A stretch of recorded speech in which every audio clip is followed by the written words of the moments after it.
So, hi everyone. Today, I will report the softball rules 5 to 8. I hope you will learn something in this report. Rule 5, the game, Section 1. Choose of turn at bat. The choose of first or last bat in the inning shall be decided by a toss of a coin, unless otherwise started in the rules of the organization under which the schedule of games is being played. Section 2. Fitness of the ground. The fitness of the ground for a game shall be decided solely by the plate umpire. The regulation game. A regulation game shall consist of 7 innings. First one, a full 7 innings need to be played in the team second at bat scores more runs in 6 innings or before the third out in the last of the 7th inning. Second, a game that is tied at the end of 7 innings shall be continued by playing additional innings or until one side has scored more runs than the other at the end of the complete inning. Letter C. A game called by the umpire shall be regulation if 5 or more complete innings have been played or if the team second at bat has scored more runs than the other. So the team has scored in 5 or more innings will be the umpire empowered to call a game at any time because of darkness, rain, fire, panic, or other cause which puts the patrons or players in peril. D. A regulation tie game shall be declared if the score is equal when the game is called at the end of 5 or more completed innings, or if the team second at bat has equaled the score of the first team at bat in the incomplete inning. These provisions do not apply to any acts on the part of players or spectators which might call for forfeiture of the game. The plate umpire may forfeit the game if any team member or spectator attacks any umpire physically. F. The plate umpire should be declared a forfeit. And this it has a numbers that the team in favor at fault in the following cases. The first one, if a team fails to appear on the field or being on the field, refuses to begin a game for which it is scheduled or assigned at the time scheduled or within a time set, or forfeitures by the organizations in which team is playing. Second, if after the game has begun, one side refuses to continue to play unless the game has been suspended or terminated by the umpire. Third, if after the umpire has suspended play, one side fails to resume playing within 2 minutes after the umpire has called play ball. 4. If a team employs tactics designed to delay or to hasten the game. And 5. If any warning by the umpire, any one of the rules of the game is willfully violated. 6. If the order for the removal or ejection of a player or any person authorized to sit on the team bench is not obeyed within 1 minute. 7. If because of the removal or ejection of the players from the game by the umpire or any cause there are less than 9 or 10 players or either team. It was the FP with DP, to SP only, SP with the AP. If a declared eligible player re-enters the game and one pinch has been thrown. If an ejected player, coach, manager is discovered participating in the game again. A game that is not considered regulation or a regulation tie game shall be replayed from the beginning. Original, the lineups may be changed when the game is replaced. Section number 4. Winner of the game. The winner of the game shall be the team that scores more runs in a regulation game. A. The score of a called regulation game shall be the score at the end of the last complete inning. Second, the score of a regulation tie game shall be the tie score when the game was terminated. C. The score of a forfeited game shall be 7-0 in favor of the team not at fault. Section number 5. Run ahead rule. A run ahead rule shall be used at all tournaments and championships.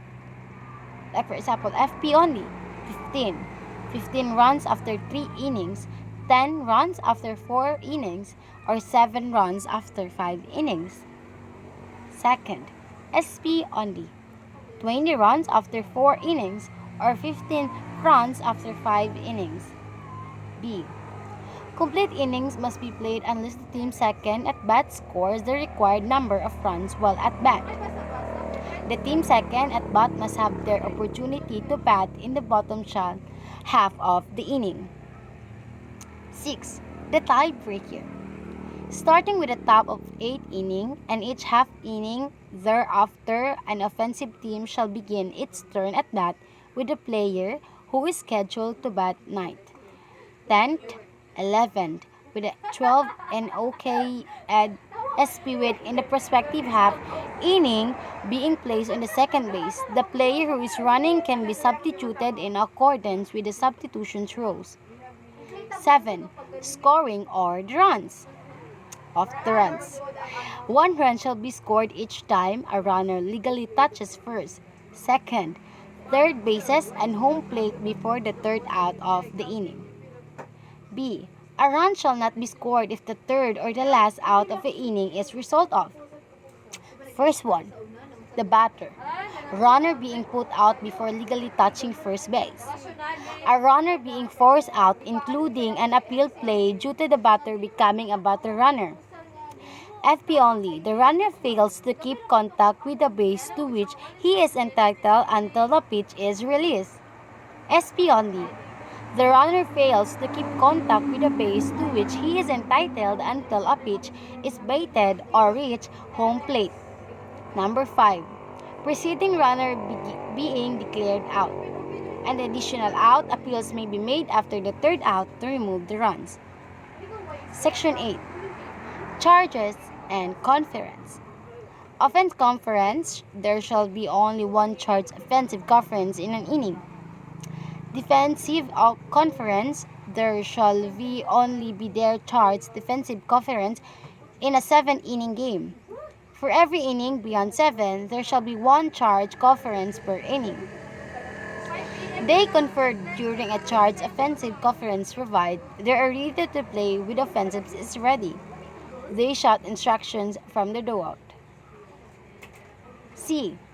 The manager playing the game confers with any defensive player. However, an umpire may control meeting between a playing manager and a pitcher by first issuing a warning and then ejecting the player manager. Conferences will not be charged if they take place at any time when the umpire has suspended play. A. They confer during a charge or offensive conference provided they are ready to play when the offensive is ready. B. They shout instructions from the dugout. C.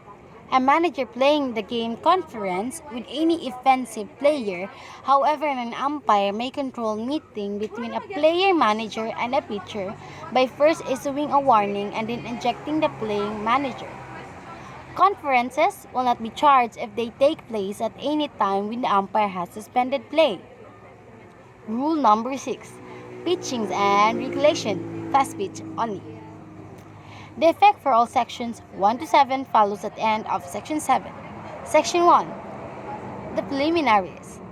Before commencing the delivery pitch, the pitcher may not take pitching position on or near the pitcher's plate without having the ball in his position. B.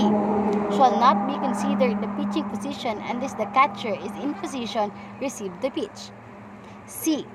Must have both feet on the ground within the 61.0 cm 24 length of the pitcher's plate.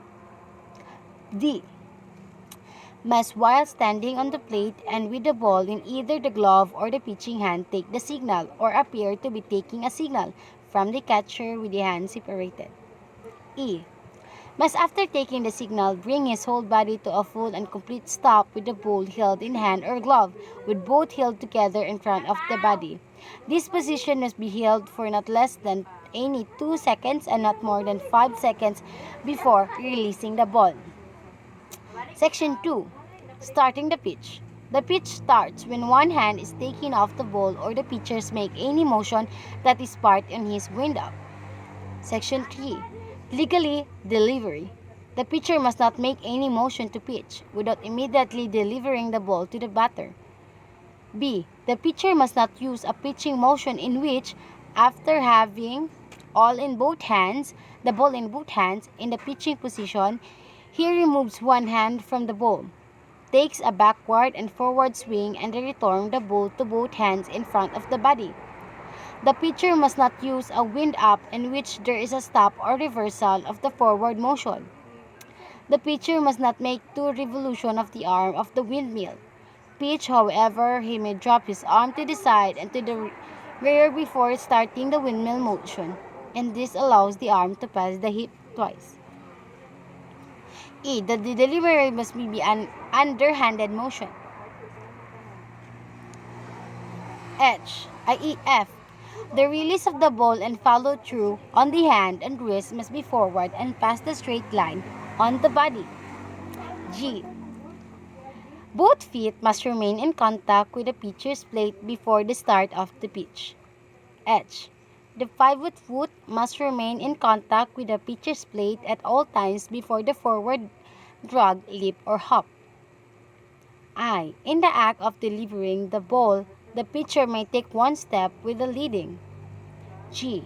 The pivot foot must remain in contact with the pitcher's plate or the push off and drag away from the pitcher's plate or be airborne prior to the stepping non-pivot foot touching the ground.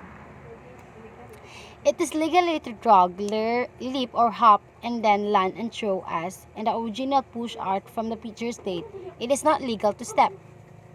And many more. The pitcher shall not push off from place. The pitcher must not continue to wind. The pitcher should not deliberately drop the ball or roll once. The pitcher has 20 seconds to release the next pitch after receiving the ball or after the umpire indicates play ball. An additional ball is awarded the batter. Section 4. Defensive positioning. The pitcher shall not deliver a pitch unless all defensive players except the catcher, who must be in the catcher's back, are posted in a fair territory position. A fielder should not take positions in the batter's line or into division. Step 1. Step on or in front of home plate with the ball or touch the batter of butt. Foreign substance. No member of the defensive team shall at any time during the game be permitted to use any foreign substance of the ball. B. Under the supervision and control of the umpire, power resin may be used to dry the hands and must be kept on the ground behind the pitcher's plate. C. Approved manufactured clothes that are embedded with resin only are permitted to dry the hand and must be kept in the back pocket or in the belt. D. Applying resin on the ball or into the glove and then placing the ball in the glove in an illegal act. It is an illegal act. The pitcher shall not wear tape on his fingers. Please remember that one. The player should not be put any tape on his fingers. The catcher. Also is very important in the playing softball. It must remain within the catcher's back until the pitch is released. Shall return the ball directly to the pitcher after pitch, each including after a full ball. Section 7. Throwing to a base. The pitcher, after he has taken the pitching position, shall not throw the base during a live ball while his foot in the contact with the pitcher's plate. Intentional base on balls. If the defensive teams desire to have an intentional base of balls awarded to a batter, either the pitcher, catcher, or the coach may do so by notifying the plate umpire, who shall award the batter first base. Section 8. Intentional base on balls. If the defensive team desires to have an intentional base on balls awarded to a batter. Either the pitcher, catcher, or coach may do so by notifying the plate umpire, who shall award the batter first base. Section number 9. Warm-up pitches. At the beginning of the first inning for both teams, or when a pitcher relieves another, not more than 1 minute may be used to deliver not more than 5 pitches to the catcher or another team member. Section number 10. No pitch. No pitch shall be declared when the pitcher pitches during suspension of play. The pitchers attempt to quick return the ball before the batter is taking his position, and when the batter is off balance as a result of previous pitch. C. A runner is called out for leaving a base prior to the pitcher releasing the pitch. D. The pitcher pitches before a runner has retouched his base after a foul ball has been declared and the ball is dead. A player, manager, or coach calls time or employs any other word of praise or commits any act while the ball is alive and in the play for the obvious purposes of the trying to improve the pitcher commit an illegal pitch. Section number 12. Illegal pitcher. A pitcher who has been declared an illegal pitcher as a result of the team exceeding the charge conference limit may not return to the pitching position at any time for the remainder of the game. Effect Section 12. If the illegal pitcher has returned and has thrown one pitch, either legal or illegal, he is ejected from the game. If it is discovered prior to the next pitch, the manager of the offensive team has the option of taking the result of the play or having the play nullified with runners returning to the last base held at the time of the play. Rule number 6. Pitching regulation. Modified pitch only. May not take the pitching position on or near the pitcher's plate without having the ball in his position. Shall not be considered in the pitching position unless the catcher is in position to receive the pitch.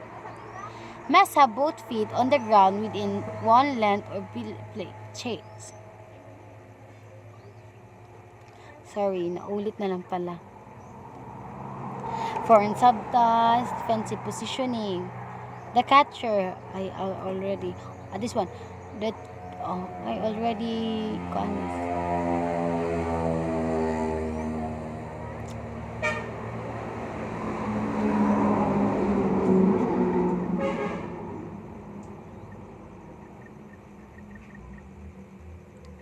so, this one, the pitching regulation for slow pitch only. The effect for all selections 1 to 7 follow at end of Section 7. Section 1. Preliminaries. Before commencing the delivery pitch, the pitcher shall not be considered in pitching position unless the catcher is in position to receive the pitch. Must take a position with both feet firmly on the ground and with one both feet in the contact with the pitcher's plate. Must come to a full and complete stop with the ball held in one or both hands front of the body. Section number 2. Starting the pitch. The pitch starts when the pitchers make any motion that is part of his wind up after the required stop. Prior to the required stop, any motion may be used. Section number 3. Legal delivery. At pitches, must not make any motion to which without immediately delivering the ball to the batter. The wind up must be continuous motion. The pitcher must not use a wind up in which there is a stop or reversal of the forward motion. The pitcher must deliver the ball toward home plate on the first forward swing or the pitching arm past the hip with an underhanded motion. The pivot foot must remain in contact with the pitcher's plate until the pitch head ball leaves the hand. F. The pitcher shall not pitch the ball behind his back or through his leg or from the glove. The pitch shall be released at the moderate speed. The ball must be delivered with a perceptible arc or at least 1.83 m 6 feet and not more than 3.65 m 12 feet from the ground. The pitcher may not continue to wind up after he releases the ball. The pitcher has 10 seconds to release the next pitch after receiving the ball or after the umpire indicates play ball. Defensive positioning. The pitcher should not deliver a pitch unless all defensive players except the catcher must be in the catcher's back or position in fair territory. A fielder should not take position in the batter's line or vision. The foreign substance. No member of the defensive team shall at any time during the game be permitted to any foreign substance on the ball. Under the supervision and control of the umpire, powdered resin may be used to dry the hands must be kept on the ground behind the pitcher's plate, just like the pitching regulation and fast pitch only. The catcher must remain within the catcher's back until the pitcher's ball in batted touches the ground, plate, or batter or reaches the catcher's back. Shall be returned the ball directly to the pitcher after each pitch, including after a foul ball. Just like in pitching regulation and fast pitch only. Warm-up pitches. The beginning of each half inning or when the pitcher relieves another, not more than 1 minute may be used to deliver the more than 3 pitches to the catcher or other team member. No pitch. No pitch shall be declared when the pitcher reaches during a suspension of play. The runner is called out for leaving his base before the pitch ball reaches home plate. If the pitcher pitches before a runner has retouched in his base, the ball slips from the pitcher's hand during his wind-up or during the backswing. Player, manager, or coach calls time or employs any other word or phrase or commits any act while the ball is alive and in play for the obvious purposes of trying to make the pitcher commit an illegal pitch. Section 11. Illegal pitcher. A pitcher was been declared an illegal pitcher as a result of the team exceeding the charged defensive conference limit or pitching with excessive speed may not return to the pitching position at any time for the remainder of the game. Rule 7. Batting. The on-deck batter at the start of the inning is the lead-off batter who must remain in his own deck circle until called the batter's box. Once an inning has started, it is the offensive players who is batting line-up is the next player to enter the batter's box. May take position within either or deck circles who is behind the batter and not on the batter's open side. D. May loosen up with no more than 2 official softball bats and approved warm-up bat or a combination not to exceed 2. The batting order. The batting order of each team must be on the score sheet line or up card and must be delivered before the game by the manager of the captain to the official scorer and to the plate umpire. Co-ed SP only. The batting order shall alternate the sexes. The batting order delivered to the umpire must be followed throughout the game unless a player is replaced by the substitute and the flex player who can bat or run for the starting DP or his substitute is the batting order. The first batter in each inning shall be the batter whose name follows that of the last players who completed a turn at bat in the preceding inning.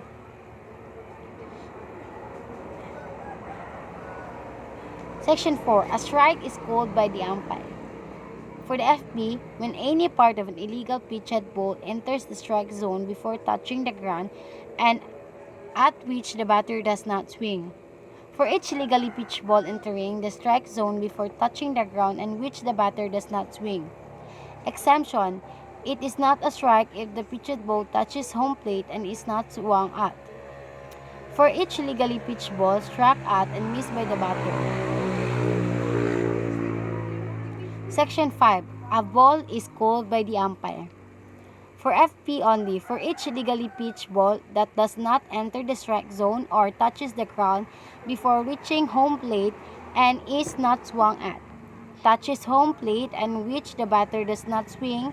For SP only, for each legally pitched ball that one does not enter the strike zone. For 2, touches the ground before reaching home plate. 3, touches home plate and at which the batter does not swing. The batter swings at after the ball hits the ground or home plate. Section C. The batter is out.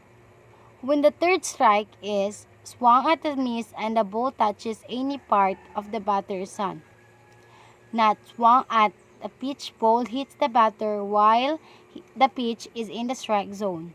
When a batter enters the batter's back with or is discovered using an altered bat, when the batter enters the batter's back with or is discovered using an illegal bat. When his foot is completely outside the lines of the batter's back and touching the ground or any part of the foot is including home plate.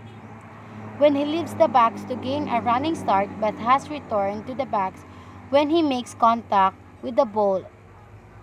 FP only, when he bounces full after the second strike. Rule 8. Batter runner and the runner. The batter becomes a batter runner when he legally hits a fair or foul ball. FP only, when the catcher fails to catch the third strike before the ball touches the ground and if there are less than 2 outs and first base is unoccupied or there are 2 outs. This is known as the third strike rule. Second, when the defensive team elects to intentionally walk a batter by enter the pitcher, the catcher or the head coach notifying the plate umpire. Section 2. The batter runner is out. When the catchers drop off the third strike and the batter runner is legally touched with the ball while off base or thrown out prior to reaching first base. When he fails to advance the first base and instead enter his team area after a failed ball is hit or after a base on ball is issued or any time that he may legally advance to first base and when an infield fly is declared. F. When after he hits a fair ball, he touches only a fair position of the double base of his first attempt at the base and a play is made at base. When he rounds outside 1 meter 3 feet line and in the umpire's judgment interferes with a fielder taking the thrown at first base or the thrown ball preventing a fielder from making a play at first base. Interferes with a fielder attempting to field but ball when he intentionally interferes with a play at home. Note, the runner is also out when he steps back towards home plate to avoid or delay a tag by a fielder. If when using the double base is in a forced play situation, he touches only the fair position of the base and collides with fielder who is about to catch a thrown ball and who is also using the fair position of the base. When a member of the team, a bat who is not a batter, batter runner, or runner on a deck batter, interferes with a fielder attempting to catch the batted fly ball over foul territory or with a batted fly ball over foul territory that a fielder is attempting to catch. Section 3. The batter runner is not out when a fielder makes a play on a batter runner while using an illegal glove. Section number 4. Touching bases in illegal order. Runner must not touch bases in illegal order, first, second, third, and home plate. When a runner is returning to the base, left before a caught and fly ball is first touched or the miss base where the play is in the play, he must touch the base in reverse order. B. When a runner or batter runner acquires the right to a base by touching it before being put out, he is entitled to hold the base until he is illegally touched the next base in order. When a runner decloads a base from its proper position, neither he nor succeeded runners in the same series of play are completely follow a base unreasonably out of position. D. Two runners may not occupy the same base simultaneously. Failure of a preceding runner to touch a base or to leave a base legally. No runner may return to touch a missed base on one left. Legally, after a following runner has scored or he leaves the field of play. G. Base says left to zone on a caught fly ball must be retouched prior to advancing the award's bases. Awarded bases must be touched in a legal order. Section 5. Runners are entitled to advance with liability to be put out. When the ball leaves the pitcher's hand on his delivery, it's for FP only. For SP, which a pitch ball is batted. On a thrown ball or fair batted ball that is not black. On a thrown ball that hits an umpire. E when an illegally caught fly ball is first touched, and F when a fair ball batted the ball. First, strike an umpire or runner after having passed a fielder other than the pitchers and provide none other fielder had a chance to make an out.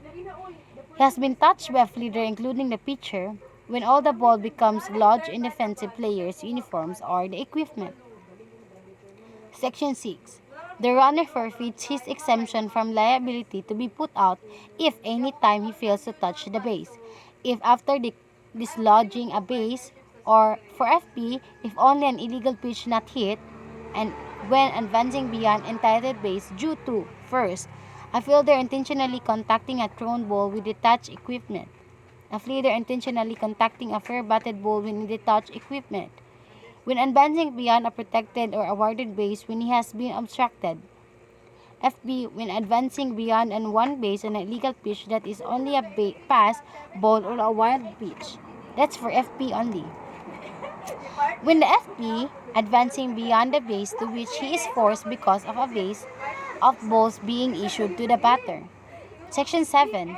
The runners are entitled to advance without liability to be put out. When forced to vacate a base because of the batter was awarded and the base on balls. Section 8. The runner must return to his base. A runner must return to his base but need not touch the intervening bases when a bat ball is declared foul. Section 9. The runner is out. When while running to any bases in regular or reverse order, he runs more than 0.91 m or 3 feet from the base path to avoid being touched by the ball in the hands or a fielder. When while the ball is in play and he is not in contact with the base, he is legally touched with the ball in his hand. And of course, a forced play and a fielder. Section 10. The runner is not out. When he runs behind or in front of the fielder and outside the base spot in order to avoid interfering with a fielder attempting to field the batted ball in a base spot.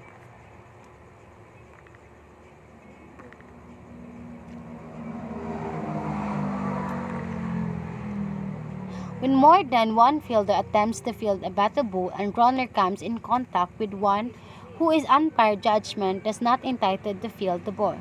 D. When he is hit with a fair untouched batted ball while off base that is in the umpire's judgment, no fielder had an opportunity to make an out. When he is hit with an unfair untouched batted ball over foul territory and in the umpire judgment, no fielder had an opportunity to make an out.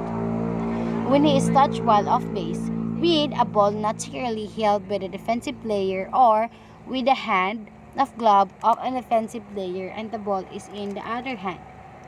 When the defensive team does not request the umpire's decision or the appeal play until after the next legal or illegal pitch or until after all fielders have clearly vacated their normal fielding positions and have left fair territory on their way to bench or dugout.